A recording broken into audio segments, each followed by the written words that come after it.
네, 정치권 현안 살피겠습니다. 국민의힘 조혜진 의원 지금 스튜디오로 모셨습니다. 어서 오세요. 예, 여기. 반갑습니다. 조혜진입니다. 예, 반갑습니다. 대통령이 4박 6일 동안 프랑스 다녀오고요. 그리고 베트남도 들려서 왔습니다. 예. 자, 먼저 대통령의 순방 의원님은 어떻게 보셨습니까? 총평해 볼까요? 대통령 취임 1년이 지나면서 전반적으로 국정이 이제 조금 안정이 되고 예. 궤도에 오르고 있는 느낌인데 이번 외교 분야도 그런 것 같습니다. 이번에 프랑스에서는 여러 가지 성과가 있지만 그중에 국민들에게 가장 인상적인 거는 사실은 우리 국가 발전의 중요한 동력이 될 수 있는 예전에 88 올림픽 또 2002 월드컵 그다음에 평창 동계 올림픽 또는 그 이상으로 예.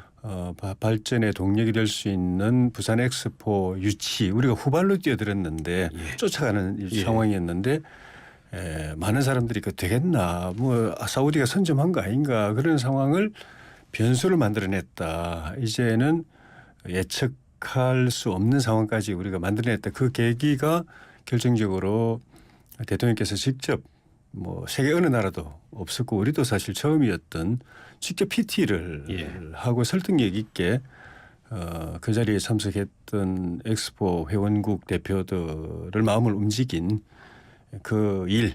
그래서 엑스포는 그 3분의 2 득표를 해야 예. 선정이 되는데 우리가 1등을 하든 2등을 하든 간에 결선까지 갈 가능성을 열어놨고 예. 결선에 가면은 어떻게 될지 우리가 오히려 기대할 수 있는 상황. 그 프랑스도 공개적으로 사우디 지지를 선언했는데 이번에 대통령께서 마크롱 대통령 만나고 나는데 프랑스가 1차에는 약속대로 사우디 지지하겠다. 근데 결선까지 가면 그때는 다시 생각해 보겠다. 그게 이제 프랑스뿐만 아니라 EU 표를 움직일 수 있겠다는 생각이 들고요. 예.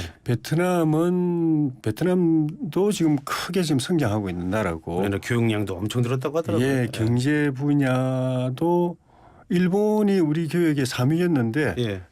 바뀌었어요. 그 중국이 1위, 미국이 2위, 베트남이 3위가 됐습니다. 예. 일본이 4위가 됐어요. 우리에게 있어서 엄청난 시장으로 등장했는데 서로가 더 필요해서 우리가 전략적 동반자 관계로 더 그 발전시켜 나가자는 합의가 이루어진 것, 공감대가 이루어진 것도 중요하지만 이번 순방을 통해서 군사 분야, 안보 분야, 외교 분야까지 협력을 확대하기로 한 거는 이거는 단순히 실리나 이해뿐만 아니라 서로 신뢰관계가 형성됐다는 거거든요. 이거는 각 국가의 생존이 걸린 문제를 서로 협력하겠다고 한 거기 때문에 그 외에도 아시안 국가의 그 거점 지역으로서 베트남이 우리에게 큰 역할을 해주는 포함해서 정말 국익에 큰 의미가 있는 성과들을 많이 거뒀습니다. 예.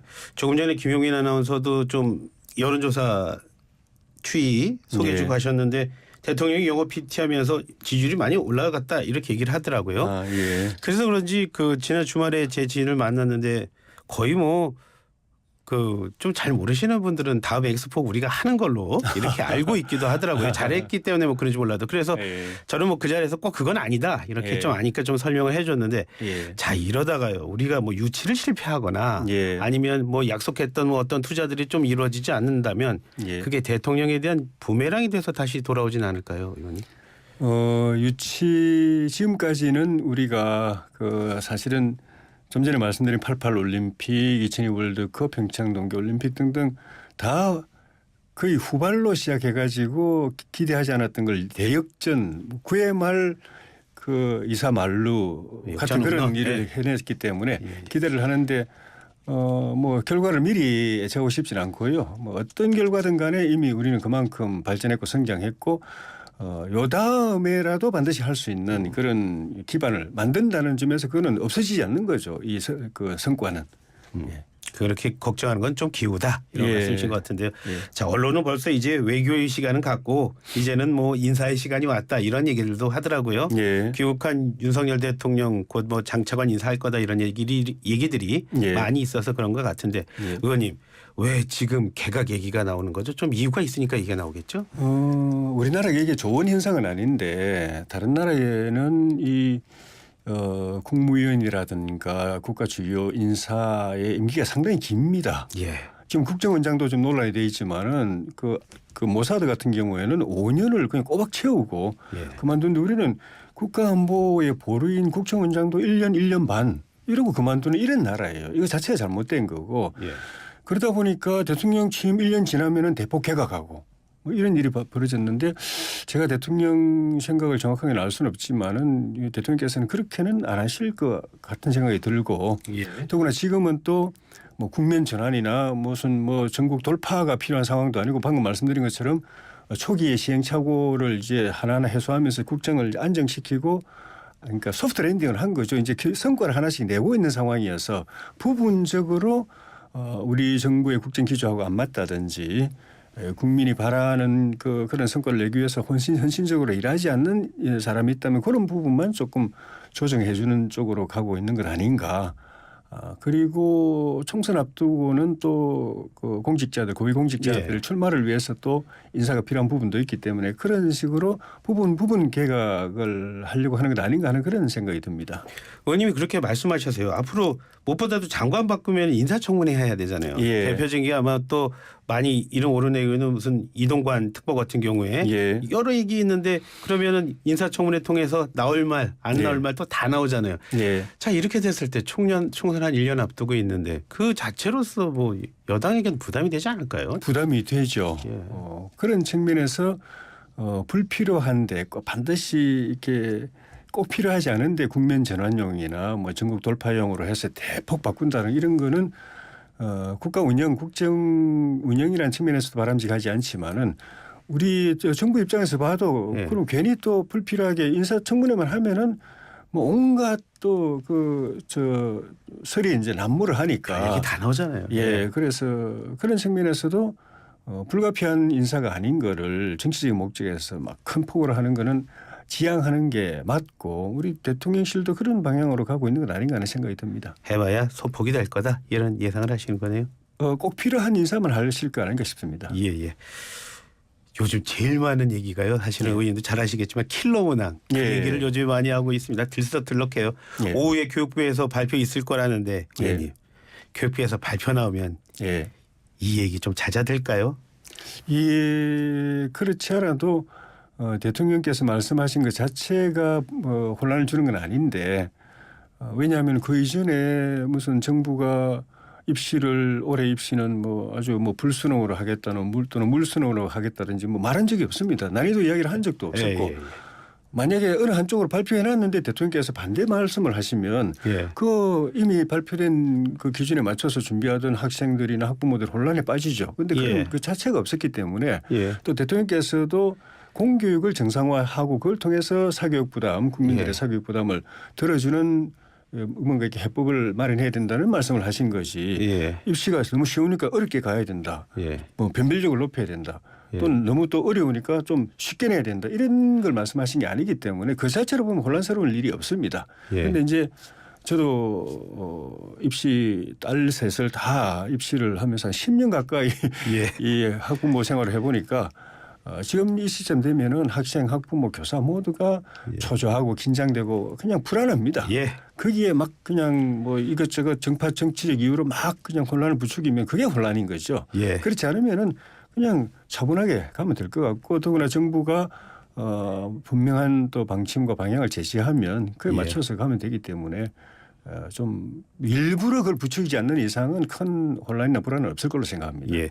딸 셋을 보내신 학부모님에 앞서서 법을 만드셔야 되는 국회의원이십니다. 자, 예. 지금 우리에게 사교육, 과열, 예. 사교육의 문제 근본적인 이유 어디 있다고 보세요, 의원님은? 국가가 말은 하지만은 사실은 공교육을 제대로 정상화하지 않고 있는 것. 예. 그 중에 또 공교육 모든 교육과 그 연계되어 있는 입시 정책을 제대로 하지 않아 가지고 예. 결과적으로는 입시 정책이 이 사교육 시장을 더 넓혀주는 쪽으로 예. 입시의 수요자인 학생이나 학부모, 교사들의 부담을 들어주고 또 공교육 중심으로 가도록 하는 입시 제도를 안 하고 예. 뭐라고 하든 간에 결과를 놓고 보면은 입시 제도를 발표할 때마다 예. 사교육 시장은 더 넓혀졌어요. 예. 사교육급자들만 배를 불렸어요. 예. 그렇게 간 그 정책이 첫째는 잘못된 것이고 예. 그걸 이제 바로 잡아야 되는 것이고 예. 그걸 바로 잡는 그 범위 안에서 공교육을 좀 더 강화해서 그 안에서 웬만한 그 수요는 다 충족시켜 줄 수 있도록 예. 그렇게 가야 되는 것인데 지금까지는 말만 그렇게 하고 역대 정권이 중간점 되면 허지부지하고 그렇게 되니까 이거 무슨 뭐 정부하고 사교육 시장하고 무슨 뭐 유착이 돼 있는 건가 예. 그런 의심도 들고 지금 이 저 킬러 문항 이야기 나오면서 사교육 시장에서 나오는 반응을 봐도 또 그런 의심을 또 하게 돼요. 예. 그래서 정부가 그런 부분을 확실히 샅샅이 뒤져가지고 예. 사교육 시장 배불려 주기 위해서 부모들이 등골 빠지게 하고 학생들이 그 학창 시절을 정말 그 절망과 천임 고통 속에서 보내는 일이 없도록 하겠다는 그 문제의식을 확실히 하고 있는 것 같고요. 예. 그래서 오후에 발표될 내용을 봐야 되겠습니다만은 대통령과 정부가 방향을 분명히 잡고 있고 제가 느끼기에는 역대 다른 정부 똑같은 말을 했지만 허지부지했던 다른 정부에 비하면은 의지가 훨씬 더 강하다. 그래서 좀 기대할 수 있겠다는 생각이 듭니다. 의지가 강하니까 한번 믿어보겠다. 근데 오랫동안 의정 활동하신 의원님이라서 좀 질문 좀 드려보겠습니다. 예. 사실 그런 얘기 제일 많았잖아요. 다른 것 말고 예. 교육 정책만큼은 어떤 정권 누가 하더라도 좀 안정적으로 가는 것 좀 우리 만들어 보겠다. 이게 여야 의원들께서 계속 하시는 말씀 아니었나요? 예. 그런데 첫째는 말은 그래 하지만은 교육이 얼마나 중요한 것인가. 100년 되게 뭐 입만 벌리면 그런 이야기하지만 실제 행동을 보면 정말 그렇게 중요하게 생각하는가.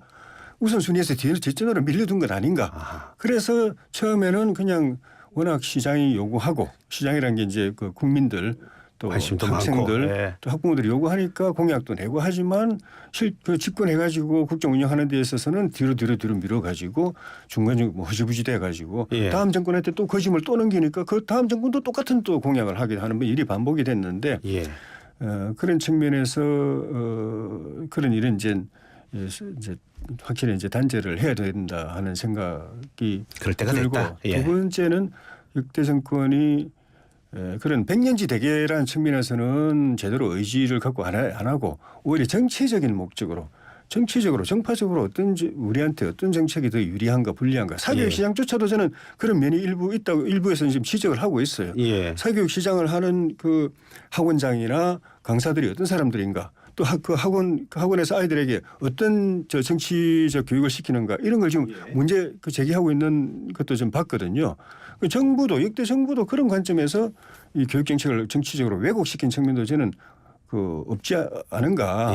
그런 그 면도 좀 밝혀내야 되고 그런 것도 이번 임기에 딱 단절을 해서 교육은 오직 수요자 중심으로 학생과 학부모 또 교사 또 학생의 미래 그 중심으로 가야지 이 제도를 이렇게 하면은 우리한테 정치적으로 어떻게 유리하고 불리할 것인가 이런 관점 딱 배제하는 그런 이 계기가 됐으면 좋겠습니다. 다른 당이죠. 민주당 얘기해 볼게요. 어제 이낙연 전 대표가 미국에서 왔죠. 그래서 저는 그랬습니다. 제 느낌은 평소 이 대표답게 그냥 별일 안 하겠다 이렇게 말은 굉장히 안 하시면서도 또 할 얘기는 다 한다 이런 인상을 저는 좀 받았습니다. 주 의원님은 어떻게 보셨어요? 좀 민주당 이제 좀 달라질까요? 아니면 어떤 변화 가져올까요? 뭐 이낙연 대표가 어떤 결기를 가지고 하느냐에 따라서 좀 달라질 것 같은데 과거에 보면은 대통령 선거에서 지면은 후보가 외국으로 떠났어요. 후보가 외국으로 떠났는데 뭐 민주당 어떻게 되는지 후보는 바로 복귀해가지고 국회의원도 하고 당 대표도 하고 근데 정작 그 대통령 후보가 아니었던 분이 외국으로 떠나고 참 민주당도 참 이상하게 참 옛날의 민주당이 아닌데 그렇게 보다 보니까 민주당 자체도 지금 엄청난 혼란과 위기 상황 속에서 미래가 앞이 안 보이는 상황 또 내부의 갈등과 분열이 더 심화되는 방향으로 가는데 이제 이 현재 이재명 체제의 한계를 모두가 이야기하고 있는 상황이기 때문에 그 대안으로서 이낙연 대표의 역할에 대해서 모두가 주목하는 건 자연스러운 현상인데 그 역할을 제대로 해낼 수 있느냐 없느냐 하는 거는 현재 민주당이 안고 있는 이런 구조적 모순과 한계를 돌파할 그런 확실한 결기를 가지고 있느냐. 어쨌든 민주당이 총선 앞두고 다들 힘들어하는 거는 사법 리스크라든지 무슨 방탄 이미지라든지 비리 문제라든지 뭐 내로남불이라든지 예. 이런 건데 이런 거를 이재명이 아니라 이낙연 전 대표는 확실하게 단절하고 예. 새로운 뉴 민주당의 노선을 딱 펼쳐볼 수 있을 것인가. 예. 그렇지 않으면 그거 못하면 지금 이재명 체제하고 차별성이 없기 때문에 예. 역할 공간이 없어요. 제가 볼 때는. 그래서 예. 본인을 위해서든 민주당을 위해서든 우리 정치 전체의 정상화를 위해서든 정치에 다시 복귀하시려면은 기존의 민주당이 안고 있는 문제를 확실하게 단절할 만한 그런 결기를 보여주셔야 된다고 봅니다. 지금보다는 그 전에 보여줬던 것보다는 세게 나가야지 조금 모습 보일 거다 이런 말씀이시죠. 그거는 뭐 이재명 대표하고 세게 싸우든 뭐 윤석열 대통령 정부하고 세게 싸우든 그런 차원의 문제가 아니라 예. 모두가 바라보고 있는 민주당의 제1야당 그 원내 1당 민주당이 갖고 있는 이런 구조적 모순과 과거의 그 옛날 같은 퇴행적인 행태들 예. 이것을 청산할 확실한 결기와 비전 예. 그거를 보여주는 것이 변수라고 봅니다. 예. 사람 대 사람이 아니라 비전 이런 걸 말씀하셨는데요. 예. 참 지금 말씀하셨는데 지난주인가요? 그 예. 의원님이 이재명 대표 불체포 이재명 전 대표도 불체포 예. 그 특권 포기 서약서에 서약해라 이런 예. 말씀하시는 걸로 봤는데 예. 아니 그 전에 그 이재명 대표 나는 불체포 특권 포기 선언했잖아요. 예. 그게 그거 아니에요? 좀 다른 건가요? 선언은 그 전에도 했잖아요. 예. 대통령 후보 때도 했잖아요. 근데 행동은 거꾸로 했잖아요. 예. 말로 또 한 번 더 하는 거는 사실 감동이 없고 뭐 기대도 안 됩니다. 이제는 행동 그 말에 일치하는 언행 일치를 이제 보여줘야 되는데 예. 뭐 앞으로 또 어떻게 될지 몰라요. 그러니까 진짜로 그렇게 할 생각이 있다면은 국민 앞에 설명하는 아니다. 어려운 일도 아니잖아요. 예. 근데 그걸 안 하겠다고 하면 또 우리가 좀 말뿐이구나 이렇게 생각할 수밖에 없는 거죠. 그거부터 보여주는 거고 그에 걸맞게 예. 그게 이제 서명하고 나면은 그 다음 단계는 체포동의안이 올 시점에 그걸 맞춰서 방탄국회 안 열고 예. 만약에 열려 있는데 체포동의안이 오면은 가결시켜서 영장실질심사 받으러 가게 하고 예. 그게 이제 두 번째 행동이거든요. 예. 그런 행동으로 가는 순서이기 때문에 예. 그걸 행동할 의지가 있다면 서명하는 거 어려운 일 아니죠. 아 저는 선언이 서약서에 서약하는 것보다 더 세구나 센 거다 이렇게 생각했는데 또 지금 말씀 들어보니까 또 그게 아니네요. 선언은 입에 침이 마르도록 했지 않습니까? 근데 행동 거꾸로 해버리니까. 예예. 그 입으로 하면 말로 하면 안 된다. 몸으로 보여줘야 된다. 그래서 예. 그런지 몰라도 요즘에 국민의힘 의원들이 지금 횟집에 가서 식사하신다고 하더라고요. 예. 혹시 의원님도 하셨습니까? 뭐 회는 맨날 지역에 내려가면 회 먹는 건데 이 공교롭게도 사실 제가 이 문제 이 참 대한민국의 선진국으로 이미 갔는데 예. 정치는 아직도 이런 괴담, 뭐 비과학, 이런 미신, 이런 선동이 이렇게 남아 있으니까 예. 참 이것만 해결되면 진짜 대한민국 선진국이 되겠다는 생각이 들어서 혼자 사실 고민했어요. 예. 그래서 여담인데 제가 그런 생각을 했습니다. 먹방을 좀 해야 되겠다. 예. 저 미국산 소고기에 갖다 놓고 예. 그다음에 성주참외 갖다 놓고 예. 후쿠시마에 수산 해산물 좀 갖다 놓고 예. 필요하면은 후쿠시마 원전 방류수 기준을 충족시킨 그 방사선 함유 예. 물 갖다 놓고 예. 먹방을 좀 해야 되겠다고 생각하는데 주말에 지역에 갔다 온 사이에 예. 우리 지도부가 먼저 예. 전체는 아니지만 예. 저 횟집에 또 다녀오셨더라고요. 예. 좋은 일이라고 생각이 들고 저는 기왕이면 그 예. 미국산 소고기도 좀 먹고 예. 후쿠시마 수산물도 가져와가지고 회하고 성주참외도 먹고 예. 할 수 있으면은 그 원전 그 후쿠시마 원전수 방류 기준의 그 함유량이 있지 않습니까? 예. 함량 그 이제 농도 예. 그 정도의 방사성 물질이 포함되어 있는 걸 딱 물 갖다 놓고 마시면서 예. 그렇게 좀 해보면 사실 그걸 내가 해야 되나 우리 지역구에서 해야 되나 우리 당 차원에서 해야 되나 고민하고 있었는데 주말에 이렇게 됐어요. 네, 저는 개인적으로 또 먹방을 하신다면 딱 예. 두 가지만 하셨으면 좋겠어요. 예. 성주 참외하느랑 일본 수산물 말고 예. 우리 바다에서 잡힌 수산물 딱 두 개만 놓고 하셨으면 더 좋지 않을까. 우리 바다에는 사실 지난번에 그 후쿠시마에서 원전 터졌을 때 그때는 이 처리하지 않고 마구 예. 흘러갔거든요. 예. 그 흘러간 물이 이제 돌아왔는데 우리 바다에 아무 이상 없지 않습니까? 예. 그런데도 걱정하시니까 그거보다 오히려 후쿠시마산 수산물을 먹는 게 훨씬 더 국민들 안심시키지 않을까. 더 안심시키기 위해서. 예.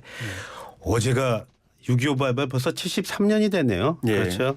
의원님이 이와 관련해서 법안을 대표 발의하신 게 있다는데 오늘 나오셨으니까 청취자 여러분께 어떤 법안 대표로 발의하신 한번 소개해 주시죠. 예, 6.25 전 또 6.25 터지고 난 이후에 이 이 우리 군인이나 경찰 또는 미군에 의해서 희생당한 분들에 대해서는 국가가 예. 진상조사하고 명예회복하고 보상까지 다 했는데 예, 예. 정작 우리의 적인 적대 세력인 북한 인민군 예. 또 빨치산 이런 사람들에 의해서 희생당하고 학살당한 우리 국민들 그중에 상당수는 이제 종교인들인데 예. 공산주의는 종교를 아편이라고 이야기하고 예. 공산혁명의 제일 적이라고 생각하니까 그 예. 사람들을 우선적으로 특히 철수할 때 예. 내려와서도 그래 우리를 점령했어도 그랬지만은 그 9.28 저 인천 그 상륙작전 이후에 예. 9.28 수복하고 이제 예. 북한으로 퇴각할 때 그냥 비참하게 참혹하게 가족들이 보는 데서 총으로 죽이고 때려 죽이고 예. 심지어 목을 베어 죽이고 이런 네. 참혹한 일들이 벌어졌는데 국가가 그거는 오히려 제대로 조사도 안 하고 예. 진상규명도 안 하고 방치해 놨어요. 이건 국가로서 있을 수 없는 일이라서 예. 오래전부터 저는 그 문제의식을 가지고 있었는데 내가 그 일을 해야 되겠다는 생각까지는 못 하다가 최근에 이게 뭐 아무도 안 하면 나라도 해야 되겠다고 생각하고 그 법안을 제출을 했습니다. 74년 지났는데 아직도 많이 계십니까? 유가족들이 많이 계시죠. 지금도 가면 정언을 그때 그 현장을 목격한 분들의 정언을 우리가 들을 수가 있습니다. 네. 빨리 해야 되겠는데요. 그럼요. 그런데? 돌아가시기 전에 그 정언다. 그 서울신학대 박명수 교수님 팀이 이거는 이제 기독교나 천주교 예. 쪽이지만은 저 조사를 한 게 있습니다. 예. 그거는 이제 그런 조사를 좀 공적으로 할 필요가 있다. 그 조사에 따르면은 그 당시에 그 조사만 하더라도 기독교인이 1000여 명 또 예. 천주교 가톨릭 신자들이 몇 명 이렇게 그런 참혹한 희생을 당했는데 예. 공적으로 조사를 하면은 그보다 훨씬 더 많이 확인이 될 것 같아요. 예. 오늘 말씀 잘 들었습니다. 고맙습니다, 의원님. 고맙습니다. 예, 지금까지 국민의힘 조혜진 의원과 얘기 나눠봤습니다.